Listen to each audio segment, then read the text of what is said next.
Hey guys, I know I haven't had a video in the last couple weeks and I am going to change that, but mainly I've been mulling over talking about this particular subject to you guys today, and I really want to take the opportunity to do it, to take a few minutes, hear your thoughts about it and tell you my thoughts about it, and that is specifically the prop ban and why it occurred at Phoenix ComicCon a couple weeks ago.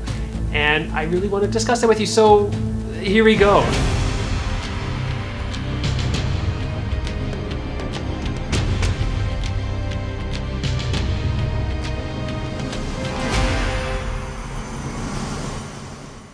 Sometimes I don't really have a lot to talk about as far as real world things. I really do like to keep my channel light. I really do like to keep it about the props themselves, but sometimes things happen that really, create a discussion about what this hobby is. Prop collecting itself isn't dependent on a convention. It's not dependent on what goes on, what security says, anything. Prop collecting is amazing. It's beautiful. You create things from films and television shows and plays and whatever, anything you want from that to have it. The cool thing about conventions is they really allowed you to exhibit those props. It allowed you to marry that prop with a costume and show it off to everybody. And I've really enjoyed that. I've done conventions for so many years now. You're talking almost 15 years I've done conventions and dressing up. And a big part of that is the props. That's really my big love, is the prop market.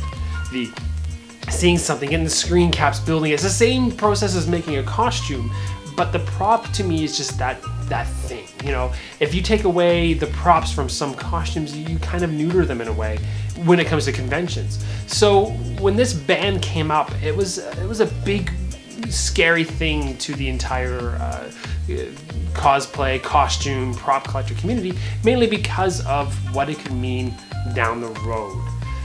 Just to back up for those of you who aren't super familiar with what happened, specifically a armed and body armored individual got entrance into this convention with the intention of killing police officers, and apparently Jason David Frank, the Green Power Ranger, and other colors of Power Rangers too, but for the most part to just kill him. And this has started a whole discussion on what constitutes as a prop. Now this guy, just to put straight out, he did call himself the Punisher, but he wasn't actually dressing as a Punisher or one of the characters from the films, the comics, or the television show, anything like that. He was just in body armor. He had real weapons, several weapons, and then throwing stars and such in bags that were not caught by security, were not caught by bag checking, were not weapons checked at the convention at all. And the only reason this guy got caught was because of a tip from someone who talked to him outside of the convention scene and alerted police about this issue. So when it comes down to the issue isn't convention security or even props when it comes down to it. It ended up being just an overall scary situation. And let's make one thing abundantly clear, this was a scary situation. This could have been really bad. Had this person not called the tip in, there could have been a firefight, could have been multiple deaths and injuries, not to mention celebrities and police officers' lives on the line. And that will never be debated. That is an entirely true thing. However, this guy was not pretending to have props. This guy was not looking to show off a costume and pretend to be the Punisher with his guns blazing. He didn't paint the orange tips, anything like that. So all these things to keep in mind with what I'm gonna say here in a second, and that's basically the prop ban was scary simply because of the no holds barred. No, it wasn't the convention didn't come out and say, hey, we're just gonna ban firearm replicas, firearm weapons, firearm props. They banned everything. There was discussion on their own Facebook page about wands and sonic screwdrivers and proton packs, you name it, and they were all said no because something could be hidden in them. This guy did not disguise his weapons. This guy did not hide what he was doing. And again, a very scary situation, but he didn't try and disguise what he was doing. So a lot of this fear about proton pack having a real firearm in it, or someone coming in with an actual Punisher costume and then all of a sudden having these fake prop guns look real, isn't really hitting the mark. Sonic screwdrivers, again, anything like that, giant Harley hammers weren't allowed. And the reasoning behind it was really flimsy. And the reason it was really flimsy was just because it was a fearful decision. It made a lot of people upset, and a lot of people did protest it and then ended up having it backfire a little bit, where even their cardboard pew weapons were removed. But for the most part, it sets a weird precedence. This was one man with one man agenda to do whatever he was trying to do, and and it's now going to affect conventions going forward. Now, I have nothing against prop checks and weapons checks. In fact, when I went to WonderCon this past year, I took my Green Arrow bow directly to weapons check, not even in costume, a day before, just to make sure that it was weapons checked, everything was fine. When I go to conventions, I don't typically arm up with anything that looks too real. When I went to Stargate, I did make sure I had that, but everything was as authentically fake as possible. With the Green Arrow, the arrows are fake and short and too short to draw. The bow isn't real for the most part. Even when I have taken real bows, again, the arrows, which are the more dangerous part, you can't pull back.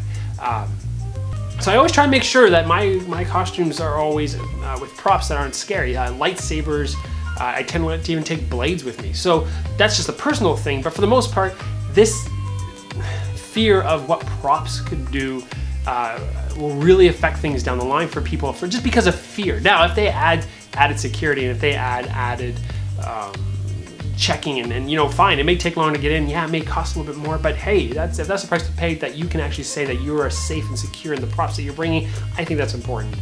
But what do you guys think of the situation? Are you worried about it? For those of you who watch my channels to make props for cosplay, for going to conventions, are you worried that this is going to affect your costumes? Are you going to start making costumes that maybe don't rely on a prop? Are you going to start being careful about what props you take? Are you going to start being more vigilant about that? Again, I've been to so many conventions with things that people bring in that I've always been shocked at as well. But sometimes it just depends. I've also had the other thing happen where I've had things checked that really shouldn't have been. Like, I once had my PKE meter from Ghostbusters. It was the only thing I had. I had the jumpsuit, everything on. I didn't have a proton pack yet made, which is still, it's on the floor over there. But my PKE meter one needed to be weapons checked apparently. So I think more education on what a prop is, what a weapon is, and how that can be checked, I think is very important, and I think it could lead down. I don't think we should strip down cosplay. I don't think we should strip down costumes from not having swords or guns or anything, just depending how they're in there. I've always enjoyed the conventions in Canada, at least, that have strapped guns to holsters or strapped swords down so they can't be removed. Especially not real swords necessarily, but just so that you know they can't be pulled out. With the Green Arrow and everything like that, just that the arrows cannot be pulled out, right? Even fake, short, whatever, doesn't matter as long as if you can't draw them, you know, if you can't worry about what's there. So things are coming down the line. I want to know what you guys think about it, how this is going to affect things. I will have more videos in the upcoming weeks. I actually have quite a few things to talk about for sure. But guys, let me know what you think in the comments below. Again, this is a situation that's very interesting. It's still causing heated debates online, which is why I even made this video. But I do look forward to hearing from you guys. Thank you so much for subscribing and liking. And as always, thanks for watching.